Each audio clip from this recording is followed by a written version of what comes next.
Through the destruction in Brookport and neighboring Unionville shines the resiliency of this community. These people, they've lost everything. They have absolutely nothing.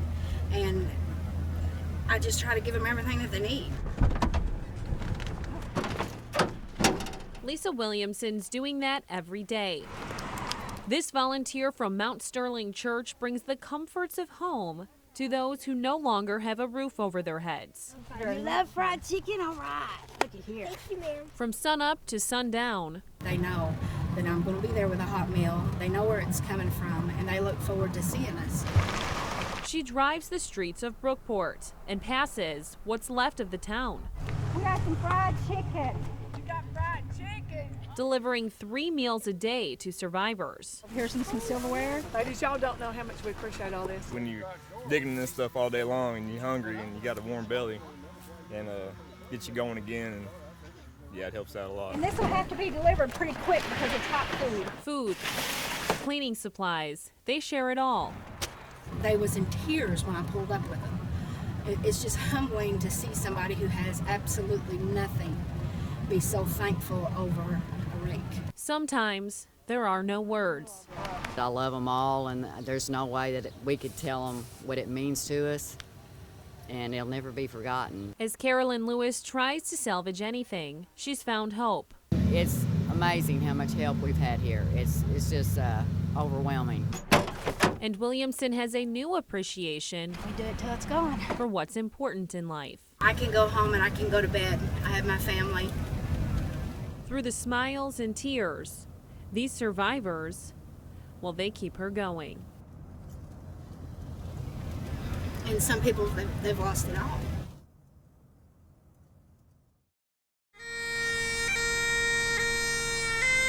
From as far away as the Metro East they came. We all grieve the same as the family grieves because we're all a big family. A full procession led by Carbondale police to bring fallen officer Jeff Burrich to his final resting place. He's going to be sorely missed by our department and by his family and friends. The 15-year CPD veteran, who also worked a decade in Cahokia law enforcement, was surrounded by love Friday. When they lose somebody, we lose somebody too, and we understand how close-knit they are and how close they work together. This military-style funeral was the first for Carbondale police in recent memory. It gives them that opportunity to heal, gives them the opportunity to share in the grieving a little bit and to lean on each other for comfort in a tough time. As the bagpipes played, not a dry eye to be seen, while friends and family remembered the 51-year-old. It's very encouraging for us to know that everybody in the area, all the other departments care just as much as we do. Officer Burrich, you have ended your tour of duty here. The ceremony ended with a final 1042 call. We will always remember your warm smile, your laughter, and your compassion. An honor to his memory in one last farewell. May you rest in peace, knowing your strength lives on through your children, your love lives on through your wife, and your honor, courage, and bravery live on through all of us. In Carterville, Sam Jones, News 3.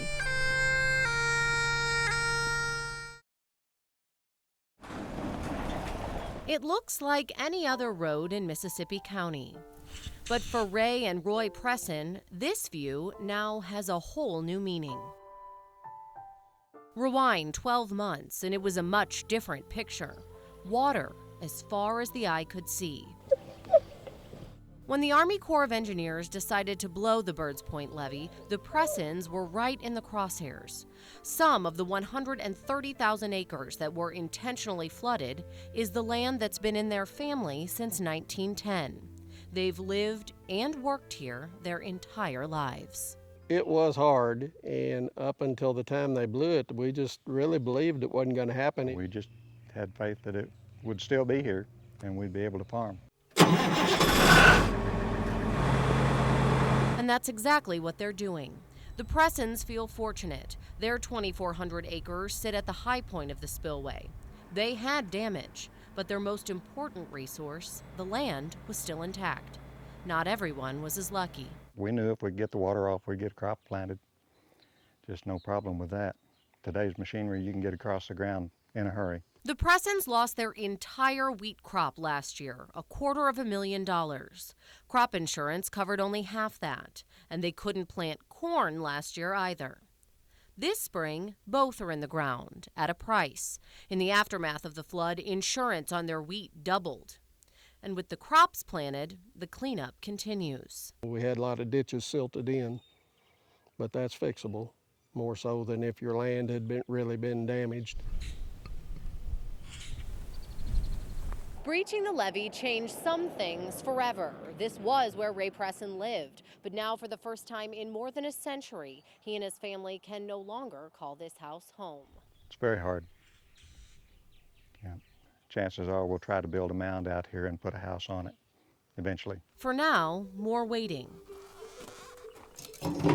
The Pressons are eagerly anticipating the day the levee is rebuilt to its pre-blast height, 62.5 feet, to ensure all their hard work doesn't get washed away.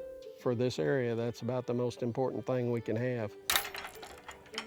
The Pressons will never forget what happened here last spring, but they're not dwelling on it. After all, they have a job to do.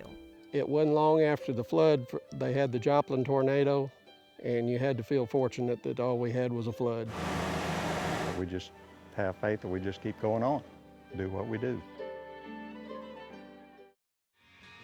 Police say heroin is now the drug of choice in southern Illinois, destroying lives one hit at a time. It's becoming the monster. It's a totally different monster than the methamphetamine because there's no labs involved. A beast that took hold of E.J. Rojas of Energy. Well, I stole from, my family and my friends, just to have drugs. Turning his life upside down. Rojas lived on the streets at one point, doing anything to get a high. People that are on heroin, they'll sell their own soul just to get a fix. Relying on prescription pills until regulators cracked down. That's when everybody I knew started, switching to heroin. It just blew up. It was the end thing. It was a lot cheaper, a lot stronger. Undercover drug agent Tom McNamara says users often modify heroin. In years past, you had to shoot it into your vein.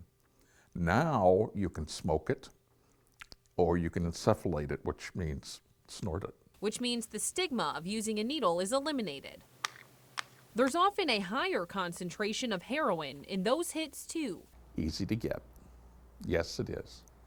Yes, it is. The drug is grown in Mexico now, then brought north of the border, and it's spreading in our region. Slowly creeping its way across the river from, down by East St. Louis. Rojas has been clean for almost a year. Rock bottom was losing his younger brother to a heroin overdose as they got high together. But overcoming the physical addiction was harder than he ever imagined. I actually had to have, drugs in me to be able to go to work and not be throwing up all over the place. Rojas's baby girl gives him inspiration to never return down that dark road. He hid a heroin addiction from everyone and wants parents to know how easily it can be done. If you think just because you go to church or, you obey the law or anything like that, your son or daughter isn't using heroin, you're just ignorant. We have to push ourselves to keep up with it because there's a lot of overdoses happening. People are dying in southern Illinois and many, many other places.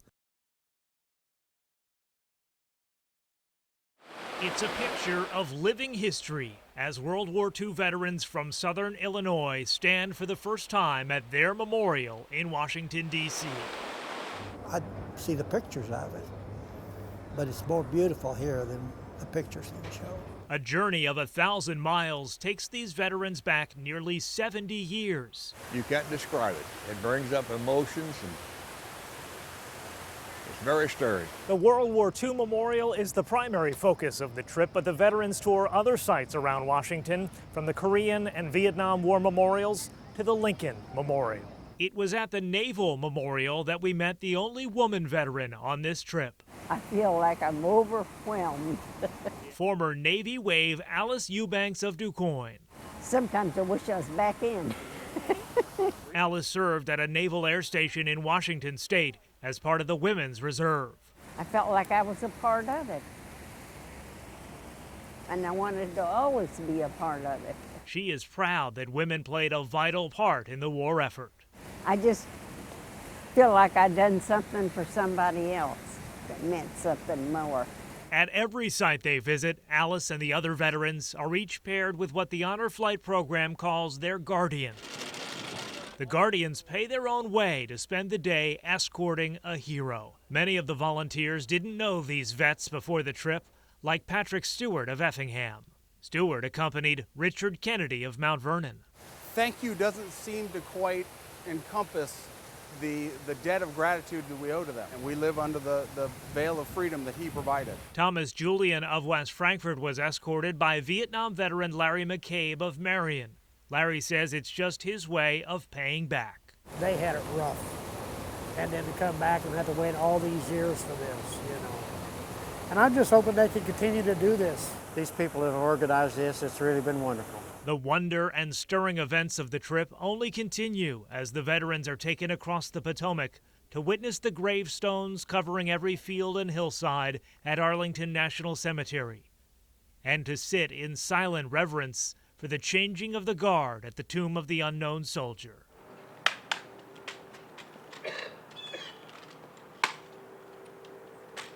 Reminders of those who did not come home.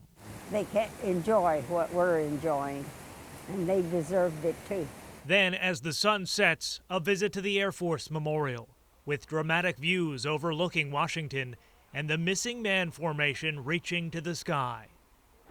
Finally, the powerful Marine Corps Memorial in Arlington, capturing the 5 men raising the flag at Iwo Jima. And the veterans head back to the airport feeling honored and blessed and grateful. Thankful to all these people that's worked on it and the people that's behind the scenes getting it set up. But as their flight returns to Marion and they step off the plane, there is one last surprise. One final salute. As Southern Illinois turns out to give this group a hero's homecoming, bringing a fitting end to this incredible journey. It's something I'll never forget. It's a wonderful trip.